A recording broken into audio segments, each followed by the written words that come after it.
ہمارے ساتھ سینئر صحافی تجزیہ نگار جناب فاروق شہباز وڑائچ صاحب ہیں. وڑائچ صاحب کی موجودگی کا فائدہ اٹھاتے ہوئے ان سے یہ بھی پوچھیں گے کہ وہ واحد صحافی تھے جو کہ جہانگیر ترین خان صاحب کے ساتھ ملاقات جنہوں نے کی، ناشتے میں موجود بھی تھے. تو وڑائچ صاحب سر یہ کیا ذرا خبریں کیا ہیں اس حوالے سے؟ جہانگیر ترین کیا پلان کر رہے ہیں سر؟ اور زرداری صاحب بھی سنا ہے، انہوں نے بھی لاہور میں ڈیرے ڈالے ہوئے ہیں. تو آپ کی ان سے ملاقات پہلے بھی ہوتی رہی ہے، آج بھی ملاقات ہوئی ہے، تو کیا خبریں کیا ہیں سر؟ خبر یہ ہے کہ جو آپ نے اپنے انٹرو میں بتایا کہ کنگز پارٹی بننے جا رہی ہے، تو اس حوالے سے جہاں سے جہانگیر ترین صاحب پچھلے چند دن پہلے ایکٹیو ہوئے تھے، لیکن ان کے جو مشیر ہیں انہوں نے یہ کہا تھا کہ پہلے آپ کو اپنی ڈسکوالیفیکیشن کا معاملہ دیکھنا چاہیے، اس کے بعد کسی پارٹی کا قیام عمل میں آنا چاہیے. لیکن پچھلے 3 دنوں میں، یعنی یہ آخری 3 دن، آج کا دن بھی اس میں شامل کر لیں، فواد چودھری صاحب کا رابطہ بھی ان کے ساتھ ہوتا ہے. بہت سے جو رہنما ہیں، فیاض الحسن چوہان، فردوس عاشقوان کی آج ملاقات بھی ہو گئی ہے. ان سمیت بہت سے لوگوں کا ان کے ساتھ رابطے ہوئے ہیں، کے پی سے، سندھ سے، پنجاب سے. ان 3 دنوں میں نہ جانے کیا ہوا ہے، کچھ ایسا تحرک پیدا ہوا ہے کہ جہانگیر ترین صاحب اپنی وہ ڈسکوالیفیکیشن والا معاملہ بھول کے آگے بڑھے ہیں. تیزی آئی ہے.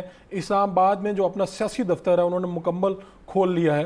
اور فواد چودھری صاحب، جن کے ان کے قریبی ذرائع مجھے کل تک یہ کنفرم کر رہے تھے، کل رات تک، کہ فواد چودھری صاحب کسی بریک لینے کے لیے تگودود کر رہے ہیں. وہ چاہ رہے ہیں کہ وہ بریک لیں، ابھی بالکل سامنے نہ آئے. لیکن یہ لاسٹ جو مومنٹس پہ کچھ ایسا ہوا ہے کہ انہیں اڈیالہ جیل کے باہر عمران اسماعیل اور مولوی صاحب جو سابق ایم این اے، ان کے ساتھ پریس کانفرنس بھی کرنی پڑی. انہوں نے کچھ نام بھی لیے، کچھ نام آپ نے بھی اپنے انٹرو میں بتائے، اور اس والے سے اپڈیٹس بھی آئیں کہ کچھ لوگوں نے انکاری بھی ہیں. میں نے فاروق حبیب صاحب کے جو قریبی ذرائع ان سے رابطہ کیا، وہاں سے پتہ چلا کہ فواد چودھری صاحب نے ان سے اس وقت تک کوئی رابطہ نہیں کیا. اور یہ بڑی مصدقہ خبر، میں میں نام لے رہا ہوں ان کا، چونکہ فاروق حبیب صاحب کے ساتھ فواد چودھری صاحب کا بہت اچھا تعلق ہے. فاروق حبیب ان کے انڈر منسٹری میں رہے ہیں، وزیر مملکت برائے اطلاعات رہے ہیں، لیکن ان کا نام غلط کوڈ کیا گیا جو میں نے ان کی کنفرم کیا وہاں سے. دوسری بات یہ کہ جہانگیر ترین صاحب فی الحال وہ ڈسکوالیفیکیشن کے مرحلے کے اندر ہیں. تو اس وقت اگر کوئی پارٹی جس کو وہ اگلے 3 دن کے اندر کوئی نام بھی اناؤنس کیا جا سکتا ہے، کوئی ایسا اشارہ یا کوئی ایسی چیز انہوں نے ضرور دیکھی ہے جس کے بعد جہانگیر ترین اور فواد چودھری کی دونوں کی ایکٹیویٹی میں بڑی مماثلت ہے. ایسے لگتا ہے کہ ایک ہی لائن کے اوپر چلیں گے. خبر بھی لائن پر چلیں گے ایسا لگ رہا ہے، ایک پلیٹ فارم پہ بھی ہوں گے، ایک ہی پلیٹ فارم لگ رہا ہے. اور کوئی نیا ایسا پلیٹ فارم آ رہا ہے جس پہ لگتا ہے کہ پاکستان مسلم لیگ نون میں جن کی گنجائش نہیں، پیپلز پارٹی میں گنجائش نہیں، اور وہ لوگ جن کو دیکھ کے عمران خان کا ووٹ جو ہے وہ اس طرف کسی نہ کسی طرح. تو آپ نے کہہ دیا کہ لگتا ہے. اب آپ کی جہانگیر ترین سے ملاقات بھی ہوئی، خبر کیا ہے؟ وہ تو کانفیڈنٹ ہے کہ وہ ایسا کچھ کرنے جا رہے ہیں؟ بالکل وہ کانفیڈنٹ ہیں. ان کے ساتھ جو رابطے ہوئے ہیں ان کو لگتا ہے کہ ان کی بڑی گنجائش موجود ہے. لیکن اس کے ساتھ خبر یہ بھی ہے کہ مزاحمت بھی اپنی جگہ پہ ہے. اگر وہ عبدالعلیم خان صاحب کے گھر گئے ہیں تو علیم خان صاحب نے ان سے سوچنے کا وقت مانگا ہے، اور ساتھ میں یہ بھی کہا ہے کہ ان کے جو قریبی سارا گروپ ہے، آپ شیخ پورہ سے لے کے لاہور کے جتنے ان کے قریبی دوست ہیں جو ایم پی اے پیچھے وزیر رہے ہیں، وہ سب لوگ اس وقت یا تو نون کے ٹکٹ پہ لڑنے کے خواہش مند ہیں یا وہ نون میں جا چکے ہیں. اسی طرح جہانگیر ترین صاحب کو خود اپنے لودرا میں وہاں پر بڑا کلیش آ رہا ہے. کانجو گروپ ہے جو وہ بڑا ایکٹیو ہو چکا ہے. کچھ لوگ ایسے ہیں جیسا نوانی گروپ ان سے ملا ہے، خوشاب سے غلام رسول سنگا ہے، ان کی ایڈجسٹمنٹ نون میں نظر نہیں آتی. اچھا، ایک اور بڑی اہم چیز ہے سر، یہ بھلے پلیٹ فارم ان کا ایک ہو گیا، پر جو عوام سوچنا دیکھنا چاہ رہی ہے کہ وہ ان کا لیڈر کون ہوگا؟ Who will lead the party؟ یہ کون ہے سر؟ یہ سوال میں نے بھی پوچھا، اور اس کا جواب اس طرح سے آیا ہے کہ جہانگیر ترین صاحب کا رول جو ہے وہ نواز شریف صاحب کا جو رول ہے مسلم لیگ نون میں، قائد والا رول ہے. وہ حالانکہ ڈسکوالیفائی ہیں لیکن ان کا قائد والا رول ہے. پھر میرے ذہن میں یہ بھی بات آئی کہ میں پوچھوں کہ یہ کیا پنجاب سے کون لیڈ کرے گا، سندھ سے کون لیڈ کرے گا؟ سندھ سے بھی کوئی بڑا نام ان کے ہمراہ موجود ہیں، اور پنجاب سے بھی موجود ہیں. یہ ایک ترتیب باقی ہے کہ نمبر 2 نمبر 3 کون ہوں گے. یہاں پہ ایک اور پرابلم بھی ہے نا سر، ایک میان میں 2 تلواریں رہ نہیں سکتی. جب جہانگیر ترین پارٹی کا حصہ تھے پی ٹی آئی کا، تب سب سے زیادہ کلیش ان کا قریشی صاحب سے ہوتا تھا.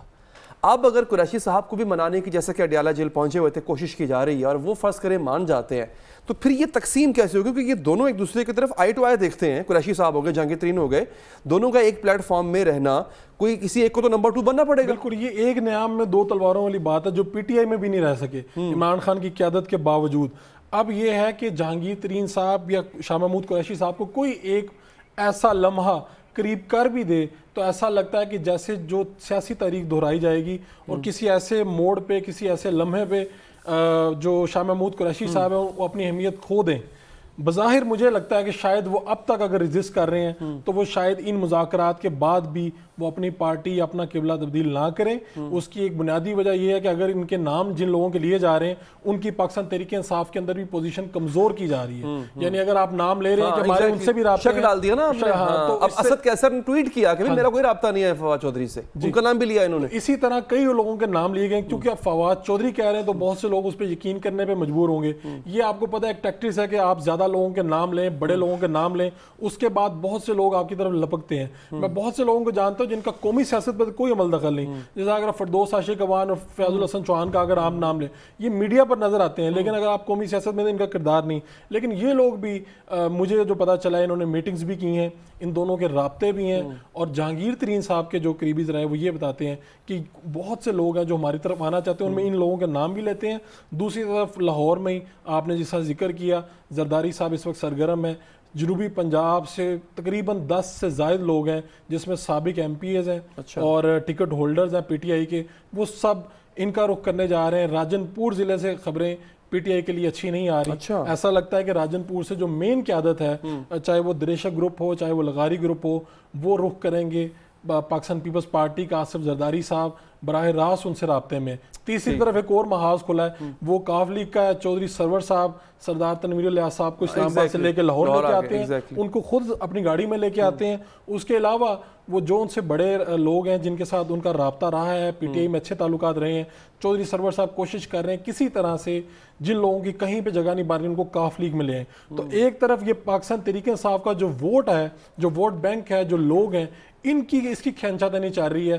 جہانگیر ترین صاحب کی اس میں امید زیادہ نظر آتی ہے, اور ایک موڑ پہ یہ بھی چونکہ ان کا پاکستان تحریک انصاف سے براہ راست زیادہ تعلق رہا ہے, وہ جنرل سیکرٹری رہے ہیں اور لوگ سمجھتے بھی ہیں کہ ان کے ساتھ زیادتی ہوئی ہے. تو ایسا لگتا ہے کہ کسی مرحلے پہ جو پاکستان تحریک انصاف سے لوگ نکلیں گے ان میں نمایاں لوگ جہانگیر ترین صاحب کی نئی پارٹی کا رخ کریں گے, جس میں ان کا رول ایک قائد کا, پیٹرن ان چیف کا ہوگا, اور جیسے ان کے مسائل حل ہوں گے عملی اس میں آ جائیں گے. بالکل ٹھیک ہے. بڑا صاحب انتہائی مشکور ہوں سر, آپ نے پروگرام کے لیے وقت نکالا.